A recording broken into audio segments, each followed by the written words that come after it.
আসসালামু আলাইকুম। আশা করি সকলেই খুব ভালো আছেন। তো আজকে একটু শপিং এ আসছিলাম, তো দেখলাম যে একটু মুডটা কেমন জানি সুইং করতেছে। তো ভাবলাম যে একটু ব্ল্যাক কফি খাই।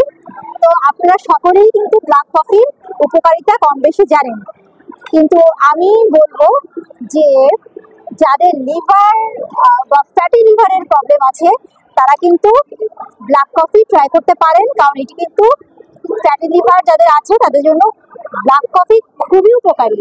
তবে হ্যাঁ, যাদের ভিটামিন ডি ঘাটতি আছে শরীরে তারা কিন্তু কোনো রকম ক্যাফেইন খাওয়ার আগে ডাক্তারের পরামর্শ নেবেন, কারণ নানাবিধ অসুবিধার সম্মুখীন হতে পারেন। যদি আপনার দেহে ভিটামিন ডি ডেফিসিয়েন্সি থাকে তাহলে কিন্তু ক্যাফেইন ঠিক মতো পরিশোষণ হয় না দেহে।